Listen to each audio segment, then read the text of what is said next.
Senhores telespectadores, com certeza já compreenderam que estamos dentro de um museu, o Museu de Marinha de Lisboa.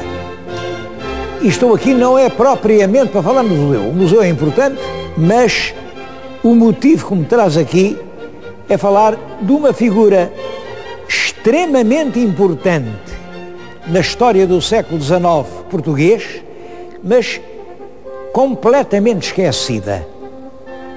Esquecida até um pouco por culpa dele, porque trata-se de um rei que não queria dar nas vistas. Eu acho que era mesmo um rei que nem queria ser rei. Eu chamo de um rei involuntário. Ele gostava era de ser marinheiro. Bom, está aqui, está atrás de mim. Reparem, está fardado de oficial de marinha. A farda que tem é de marinheiro, porque ele, quando foi chamado a ocupar o trono, era capitão de mar e guerra e comandava uma corveta Bartolomeu Dias. Ainda era um homem novo, tinha 21 anos, quando lhe morreu o irmão, Dom Pedro V. Morreu subitamente. Dom Pedro V era um rei que tinha realmente caído na estima do povo. Acho que nunca nenhum rei em Portugal foi tão amado como Dom Pedro V. Portanto, era difícil suceder a um rei tão bem amado. Dom Luís, ele anda lá, anda no mar, anda no navio, chamam-no e, portanto, ele vem reinar em Portugal. E foi rei desde 1861 até 1889. São 28 anos. Essas 3 décadas, juntas depois às 2 décadas que dura praticamente o reinado do filho, do Dom Carlos, fazem meio século. E é um meio século decisivo na construção de Portugal.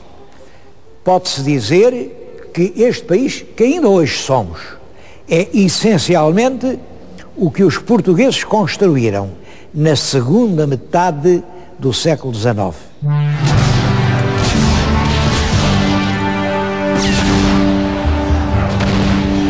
Na história da Europa é fundamental a Revolução Francesa. A Revolução Francesa é no fim do século XVIII. A Revolução provoca a mudança de inúmeras coisas, sobretudo da filosofia do Estado. A ideia agora é que a soberania está no povo, a mudança do direito, o direito passa a ser igual para todos, a mudança da economia, é uma economia burguesa, a mudança da cultura e da mentalidade, é uma mudança completa. Bom, costuma-se dizer que é a mudança do antigo regime para o novo regime. Simplesmente essa mudança em Portugal fez-se com uma grande dificuldade e praticamente o nosso século XIX, primeira metade, os primeiros 50 anos do século XIX são 50 anos desperdiçados. Começa porque, em 1800, nós opusemos-nos à Revolução Francesa. Entramos numa guerra, claro, saímos no mal. Somos um país vencido, estamos do lado inglês, os ingleses também não ajudam muito, até que provocam as invasões francesas.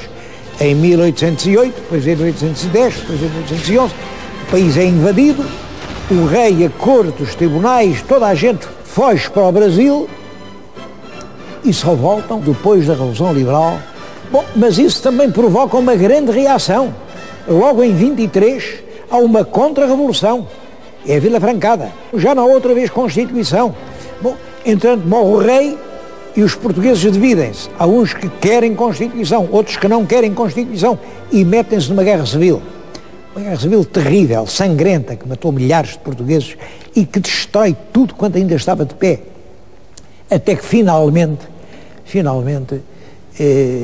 em 1834, ganharam os liberais, uma vitória militar, instalam-se no poder, mas a guerra continua porque agora são os partidos. Há um partido que quer a Constituição liberal, mais radical, 1822, há outro partido que não, é mais mais prudente, quer a Carta Constitucional, que é mais monárquica, salvaguarda mais o poder real, e esses dois blocos enfrentam-se, têm guerras civis, apatuleiam uma dessas guerras, há a crise da Maria da Fonte, andamos a matar-nos uns aos outros, até que finalmente, no meado do século, em 50, com a regeneração, estabelece uma relativa paz. Mas pode-se dizer, esses 50 anos foram um tempo mal aproveitado, e enquanto muitos países da Europa, por exemplo a França, por exemplo a Inglaterra, por exemplo a Alemanha, andavam para a frente, Portugal perdia tempo. Em 50 estabelece realmente um clima já de equilíbrio político, reina a rainha Dona Maria II, os últimos anos de reinado dela já são muito progressivos, depois sucede-lhe o filho, o Dom Pedro V. Dificilmente um rei é tão amado como foi o Dom Pedro V. Mas ele reinou 5 anos e sucede-lhe o irmão, o Dom Luís, este que hoje vou falar. Devo dizer que era muito difícil suceder a um rei com o prestígio popular de Dom Pedro V. E é por isso que o Dom Luís nunca quer assumir assim uma posição de vedeta. Nessa altura dizia-se, havia uma frase, o rei reina, mas não governa. Isto tem sentido. Num país como Portugal, por exemplo, há pessoas que têm muitas opiniões. Há pessoas que pensam assim, pensam assim, pensam assim, e todos são portugueses. Há um ponto no qual estamos todos de acordo. Esse ponto é que é preciso servir Portugal, é preciso fazer progredir Portugal. É o ponto em que estamos todos de acordo. Bom, e quem preside essa grande comunidade de portugueses é o chefe do Estado. O chefe do Estado não é por estes nem é por aqueles. O chefe do Estado é por todos. O chefe do Estado é o chefe do Estado português. Esse Estado divide-se em muitas opiniões. Bom, e agora é esta opinião que ganha as eleições, está no governo, amanhã é aquela que ganha as eleições, está no governo, mas o Presidente é Presidente de todos. E por isso ele não intervém no governo. Era por isso que se dizia que El Rei reina, mas não governa. Quem governa é o governo. E o governo é constituído pelos votos da nação. As eleições é que dizem quem deve governar. Isso é importante porque há governar bem e governar mal. Quem governa mal perde as eleições a seguir. Quem governa bem conserva a estima popular e conserva-se no governo. Portanto, é claro, todo o governo procura governar bem. O rei Dom Luís nunca interveio no governo. Por vontade dele nem aparecia. É um rei muito discreto, todavia é no tempo dele que acontecem alguns dos factos mais importantes da história de Portugal. Eu vou recordar apenas meia dúzia de factos passados durante o reinado de Dom Luís que, hão de concordar comigo, foram todos grandes passos em frente.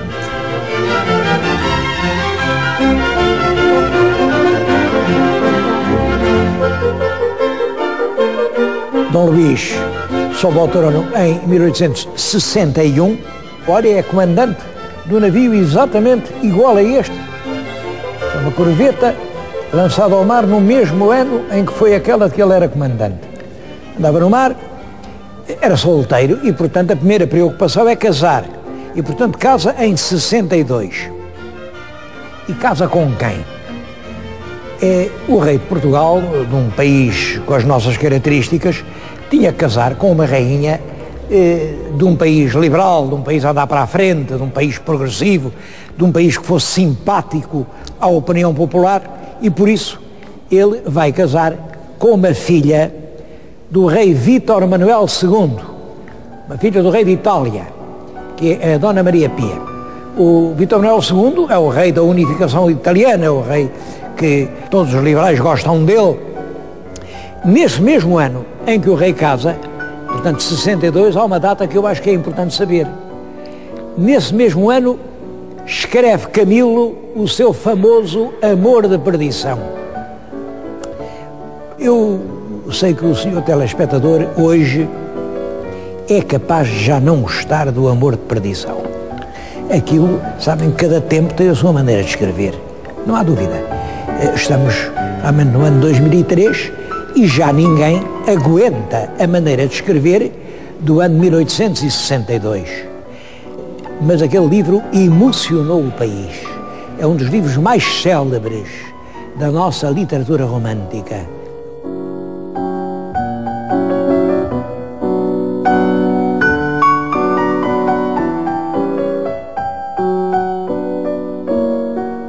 Os governos sucedem-se conforme as eleições, numa alternativa.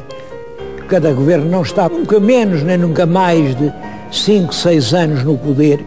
É isso que se chama o rotativismo monárquico. Isso funciona porque sabem que estar no governo desgasta. O ministro não pode só fazer coisas simpáticas. O ministro não pode só estar sempre a dizer que sim. Infelizmente, num país com dificuldades, o ministro tem que dizer muito mais vezes que não do que sim. Bom, e, portanto, ao fim de alguns anos, é impopular, começam a dizer mal dele, é preciso mudar o governo, e era isso que o rei fazia.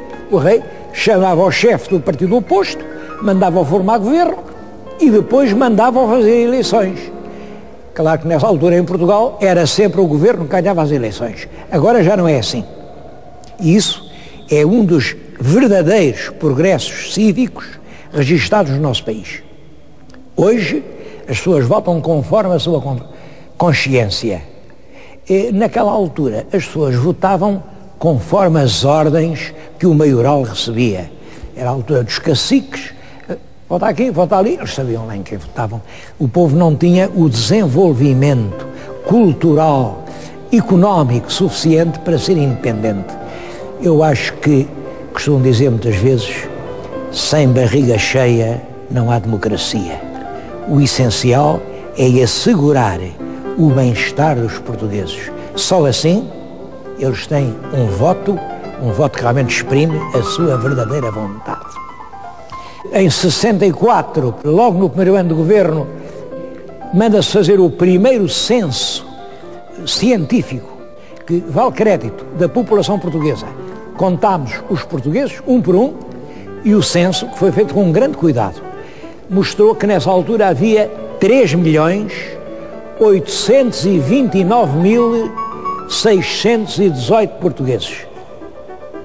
Continuam os progressos, está em cheio a obra de rasgar estradas por todo o país, e em 64 acontece uma coisa muito importante. O comboio já chega a Vila Nova de Gaia. É claro que não chegou ao Porto, não há ponte. Em Gaia tomavam um barco e iam para o Porto. Isso é extremamente importante, porque as cidades do Porto e de Lisboa foram sempre a asa direita e a asa esquerda que faz voar este país. E isso ligou as duas asas nacionais. O comboio agora chega a Gaia. Toda a gente pode ir ao Porto.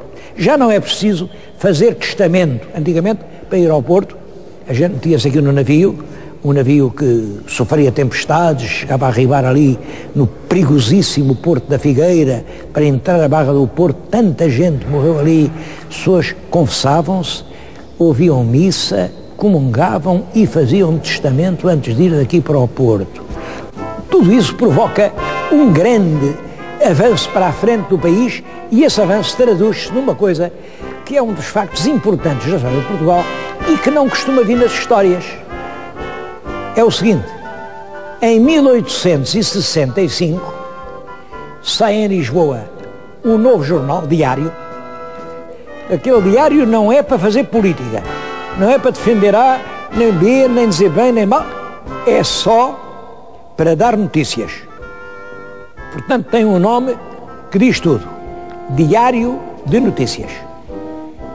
O Diário de Notícias resulta de 3 fatores. Primeiro, o telégrafo. Como há telégrafo, agora traz as notícias de todo o mundo e é possível, no dia seguinte, o leitor em Lisboa saber o que aconteceu na Turquia, ou a inundação que apareceu na China, ou a peste que apareceu em África, ou o invento que apareceu na América, tudo pode vir ali publicar, são notícias, isso é que são as notícias. Segunda coisa, o jornal é muito barato. Porquê? Porque quem paga o jornal, a partir desta altura, não é quem o compra, é o anunciante. E isso só é possível porque há muitos comerciantes. Terceiro fator, o jornal é para todos os portugueses, todos. Não é nem dos progressistas, nem dos regeneradores, nem da esquerda, nem da direita, nem daqui, nem da colã, nem dos republicanos, nem dos jornais.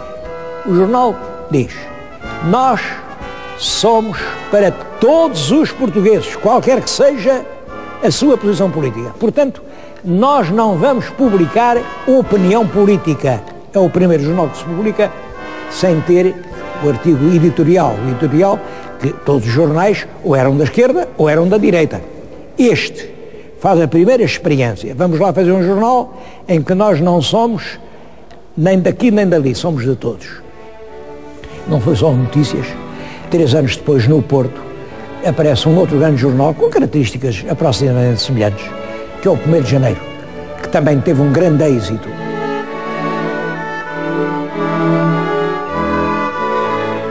Em 1867. Veio uma lei a acabar com a pena de morte para os crimes civis.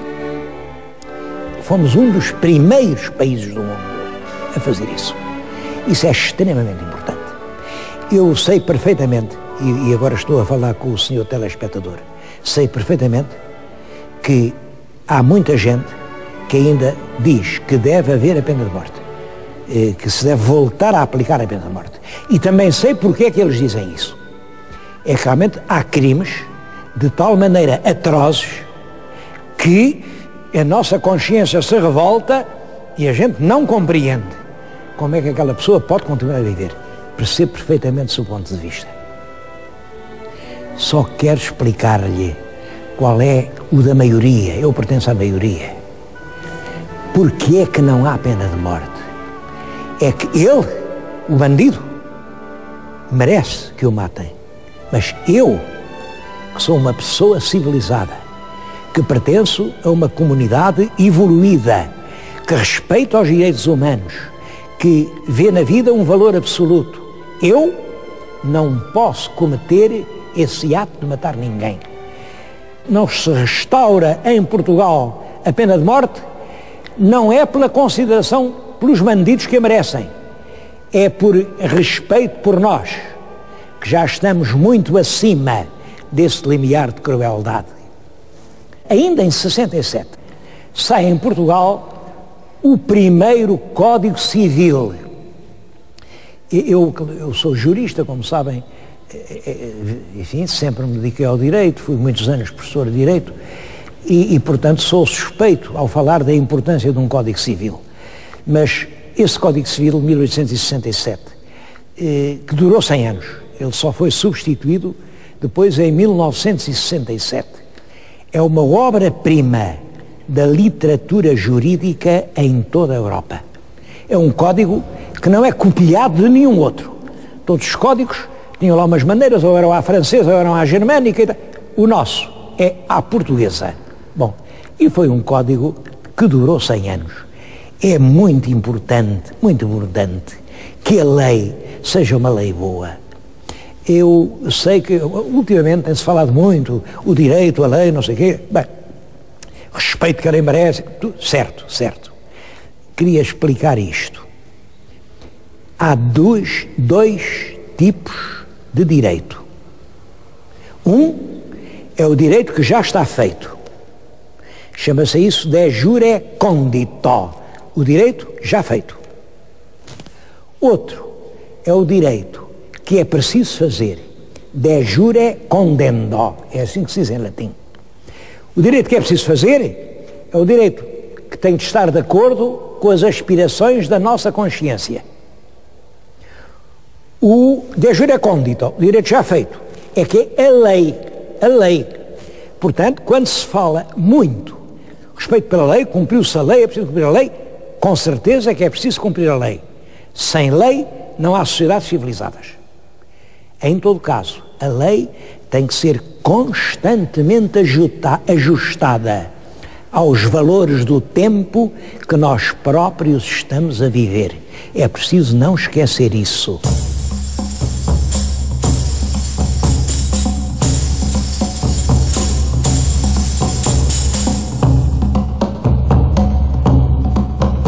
Dois anos depois do Código Civil, outra lei muito importante.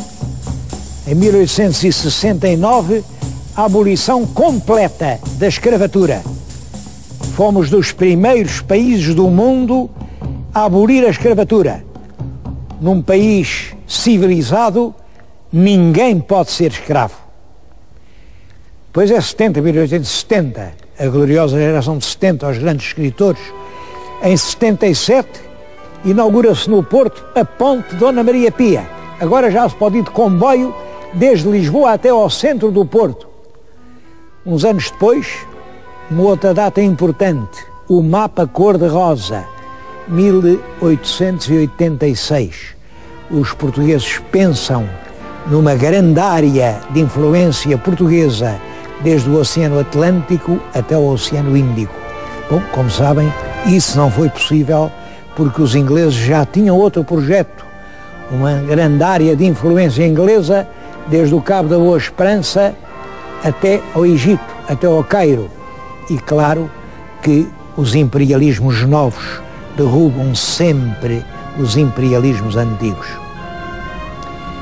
O rei morreu em 1889, tinha 51 anos, não era velho, mas uma das suas glórias é ter sido ele o fundador do Museu de Marinha.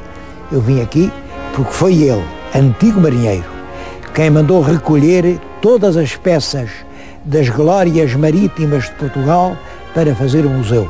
O museu está, desde 1970 e tantos, instalado aqui, em Belém, passou por muitos outros sítios, mas é hoje um dos mais interessantes museus que se podem visitar em Lisboa.